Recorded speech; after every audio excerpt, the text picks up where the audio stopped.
Welcome to the Root of Power podcast, where I teach you how to chase your joy, find alignment, and create a life and a business that you love, using actionable methods, interviews, and inspiring stories from people who know that true freedom is found within.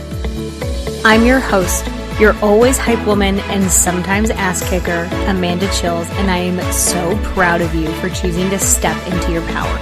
Come along, we've got dreams to build.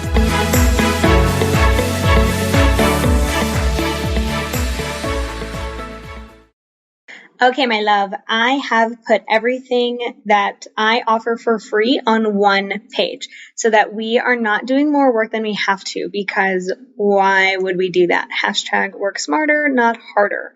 So livemyhappyhealth.com/free. You are going to find everything I've created for not only leveling up in your personal life and building a life that you love, but leveling up in your business life and building a business that you love. Okay? livemyhappyhealth.com/free. Love you. Hello. I hope you are having a beautiful day. I got a request to do a podcast episode on using movement to support mental health. So here we are doing the thing. We love requests. If you were like, Amanda, please cover this topic, like requests feel like eating chocolate. Oh, they feel like eating chocolate. So if you have a request, just shoot me a message on Instagram at Amanda_Chills. I would love to give you exactly what you want. Hashtag daddy. Does that make me a podcast daddy? We love that. Hashtag podcast daddy. So if you have a request, please let me know. I would love to give you what you want. That's the whole point. So using movement to support mental health. So they are a fitness coach. They're a strength coach. And a lot of people in my experience will enter, healing through a few doors, right? They'll either enter through like personal development. They'll find people like Jen Sincero, who wrote You Are a Badass, which if you have not read that book, we fucking love that book. They'll find like a life coach. They'll get into like Tony Robbins, Joe Dispenza, people like that. Although I stay far away from Tony Robbins. That's a story for another time. They'll get into growth and healing and personal development through the gym. That is an avenue that many people enter through. They'll start with therapy. They'll start with journaling, things like that. So those are probably like the avenues that I see the most often is those. What happens is if people don't understand the difference between like really digging the rot out of your system, really healing trauma, and doing workouts in the gym, is that they'll start to see things like the gym is my therapy. And it's fucking not, friends. It's not. I will die on this hill.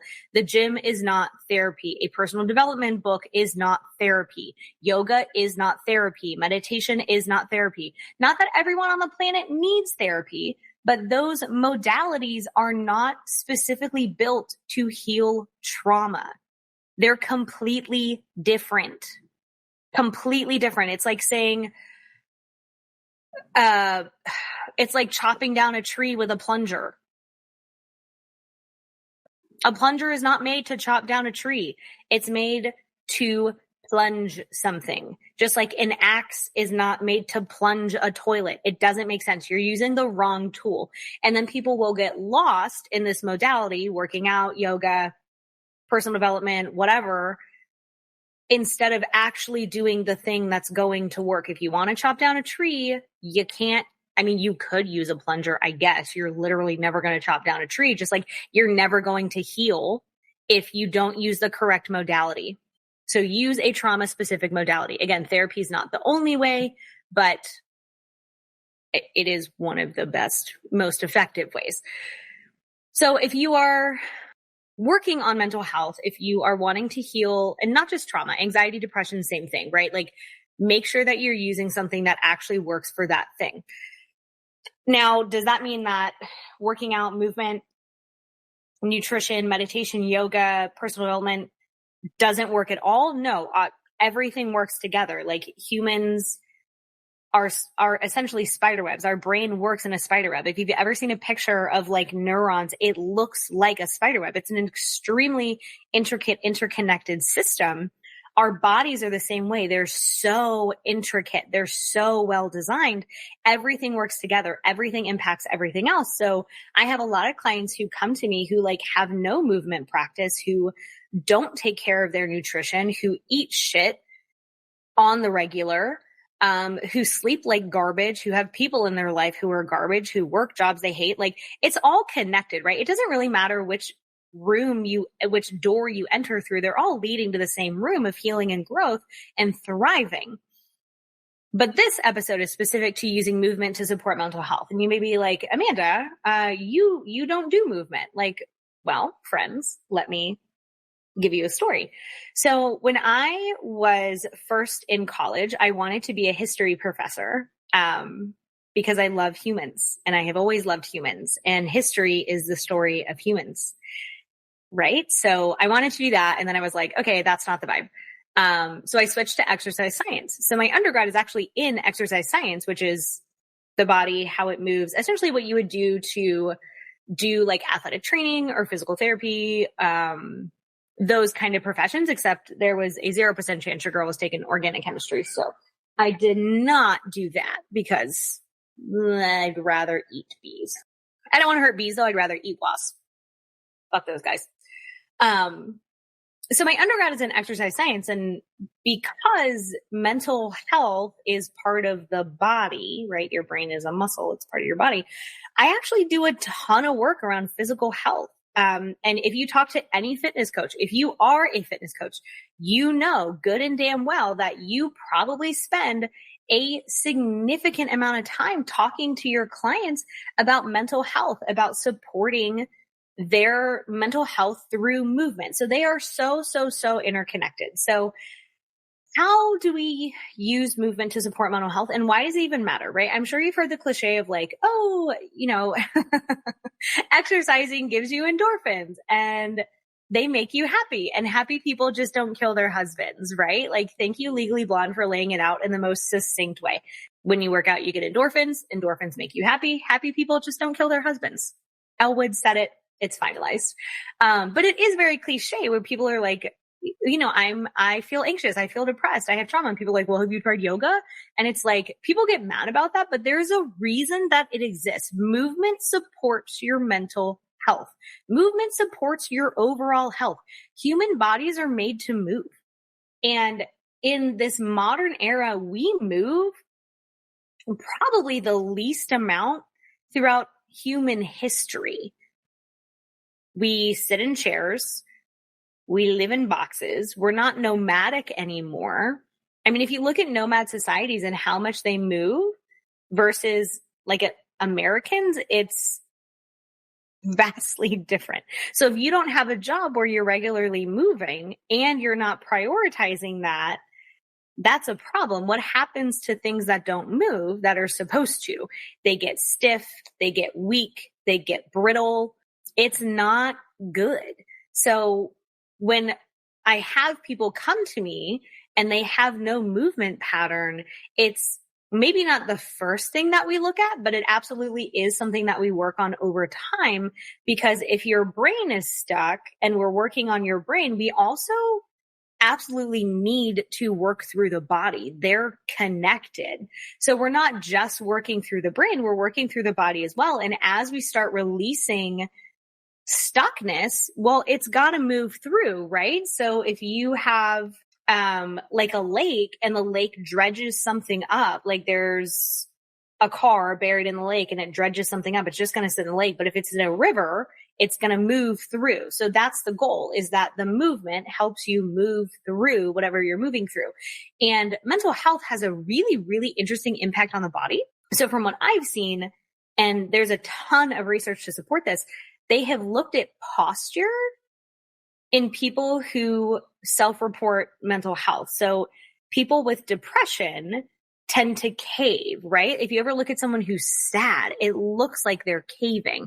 They'll like immediately protect by going within, by withdrawing, by turning their shoulders in. So how many people, their mental health, their depression, their trauma, their anxiety impacts their body. Well, that's 100% of people because we live in our bodies and things manifest as.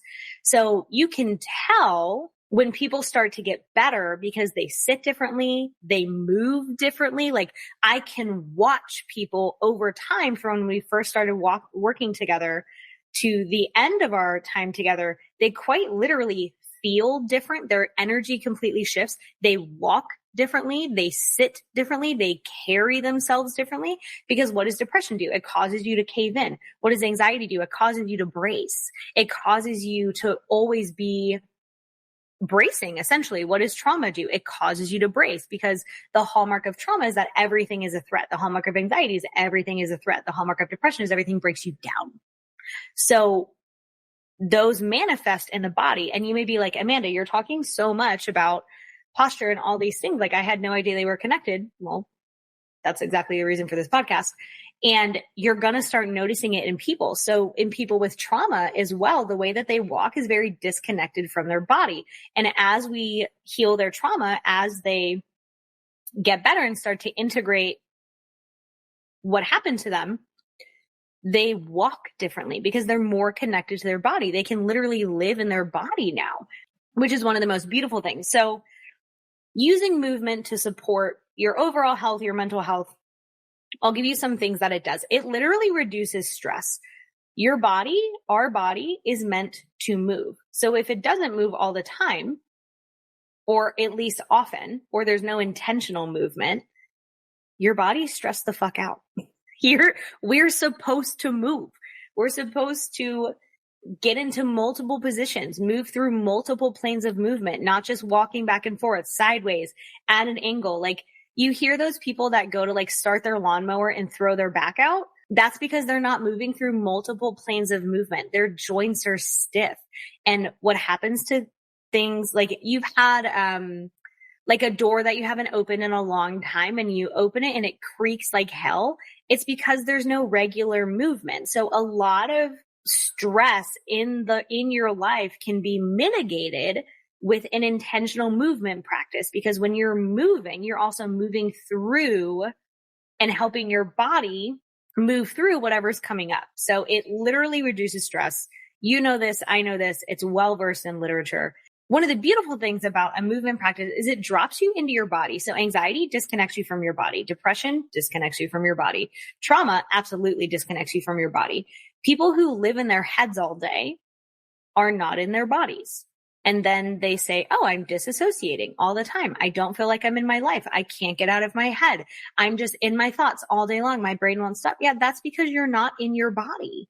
That's a huge part of the problem. And then your brain thinks, oh God, where's my body? I must have been decapitated. This is fucked. I better be worried. So then you have double the worry because now your brain thinks you've been decapitated because you're not in your body. So movement supports your mental health by dropping you in your body.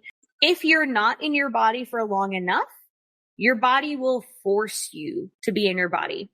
This is where panic attacks come from.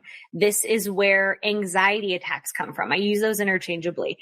Very often, no, but not literally every time when I have someone tell me, oh, I'm having a panic attack, I take a Xanax, I take a Klonopin to stop it. And I say, stop doing that. Stop doing that. Move through your panic attack. You're not going to literally die. You just think you're going to die. That's not the same thing.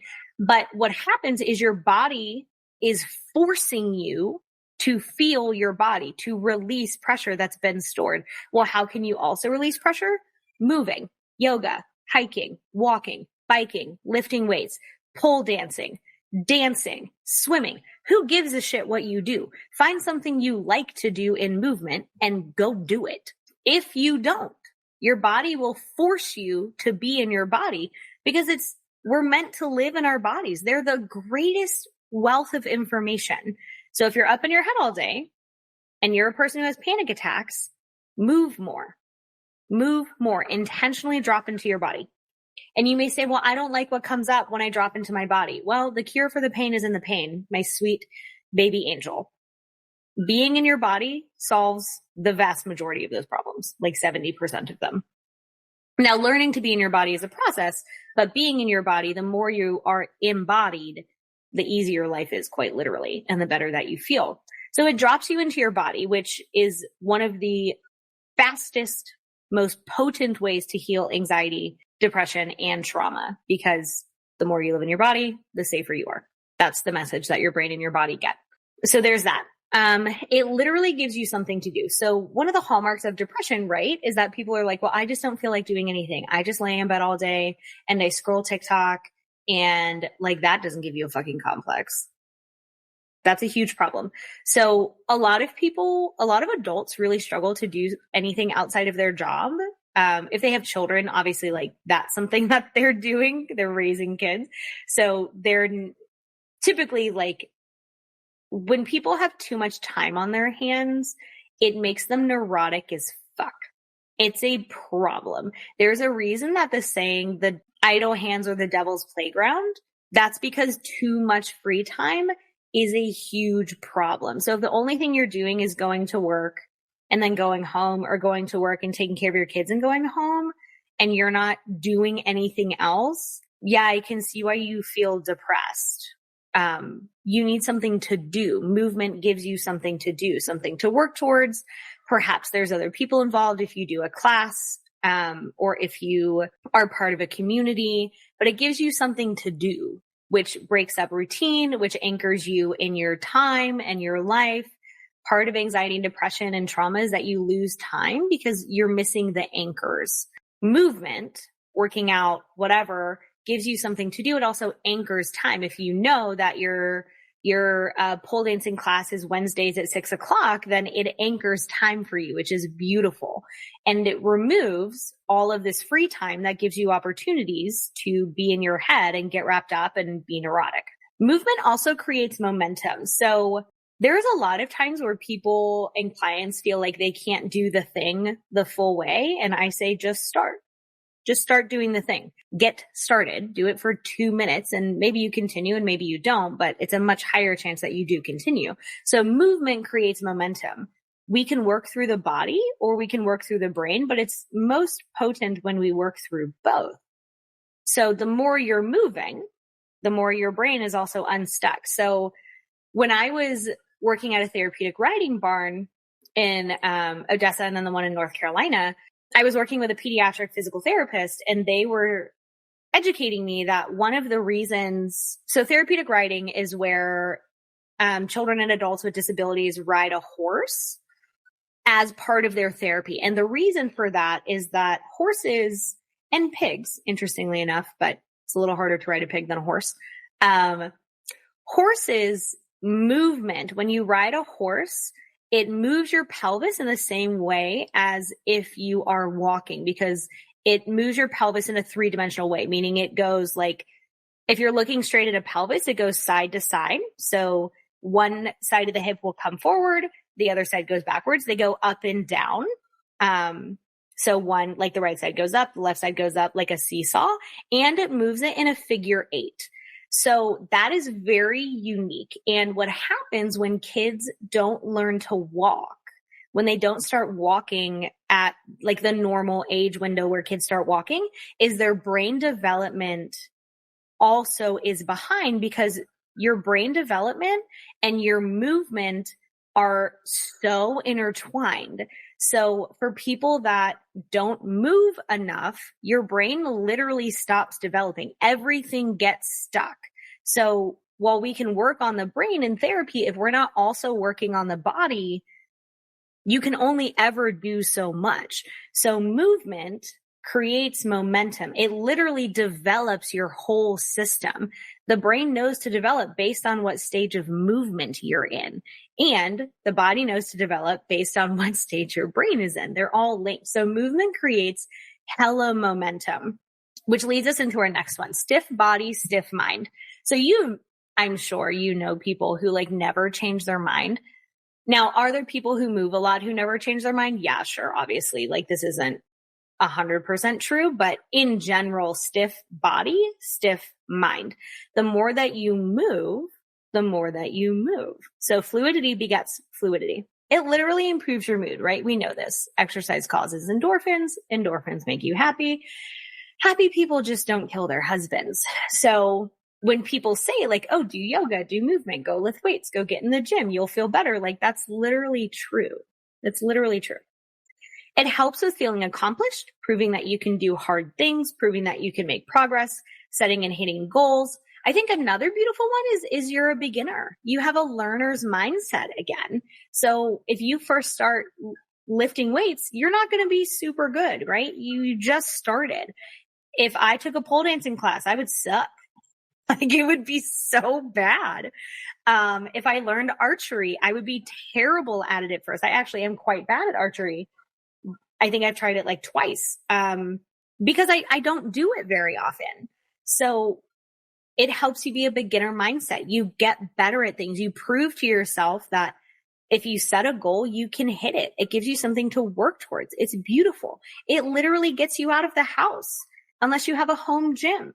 So you're talking to more people. You're meeting people who are probably interested in the same thing you're interested in because you're in the same area doing the same thing, which is beautiful. So we have more interaction of people that are like us. And then you can build relationships, which helps so much and all of those things. It likely, oh, Amanda, we're thriving today. God Christ, it likely gets you outside. There's a ton of run clubs. There's archery clubs. There's hiking. There's swimming. There's paddleboarding. There's surfing. There's wakeboarding, whatever, right? Like if you leave your house and get in your car and go to a gym, you're still getting outside more. Most people spend 1 hour, less than an hour a day outside, which is extremely detrimental to our system. So you're outside more, which has huge benefits on your circadian rhythm, on your mood, on your vitamin D, which then supports your mood and your ability to make neurotransmitters, all of those things. You get literally more blood flow.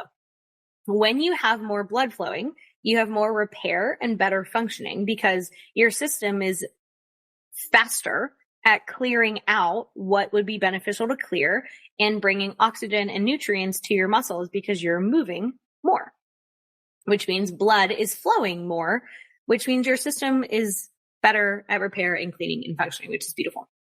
It helps give you a sense of control and mastery. Like, again, if you're setting goals and hitting them, you're building self-confidence because what is confidence? The ability to hit a goal. That's it. If you want to be more confident, be more successful, which means hit what you aim at. So naturally, when people start a new thing, they set goals. Even if you don't intentionally set them, you think, I want to be better at this. So then you get better at it. And then you're like, damn, I'm good at getting better at things. And that becomes confidence. All of these things are ways that movement supports your mental health. So if you're like, ooh, damn, I feel called out. Okay. We love you anyway. Me and all my personalities. And Kitty, who's currently taking a nap on my lap during this episode. Move more. Pick anything you enjoy or anything that sounds like you won't hate it. If you're like, I don't know what I enjoy, pick anything that sounds like you won't hate it and try it. If you hate it, find something else. If you like it, keep doing. There are so many opportunities. And if you're someone who in the past has struggled to make friends or build relationships, movement is a great way. Doing martial arts, a run club, a walk club, there's hiking meetups. You'll find people that you vibe with because you'll be in the same place doing the same things, which means you at least have something in common. And most relationships are built on, hey, me too, which is beautiful. So there we go. Tell me how you feel about these. I love when I get people who reach out. If I missed one, tell me what your experience has been like with movement and how it's pulled you out of whatever it's pulled you out of. It's so powerful. And again, the body is so intricate and so interrelated that there's no downside to movement unless you're someone who says the gym is my therapy, in which case, no, it's not. It's literally not therapy. Love you though. Okay. Have a beautiful day. Go move. Pick anything, move. Do some things. You'll feel better. I promise you, you'll feel better. That is a promise that I can keep and hold. You will feel better. Okay, friends, go do it. Love you. Bye.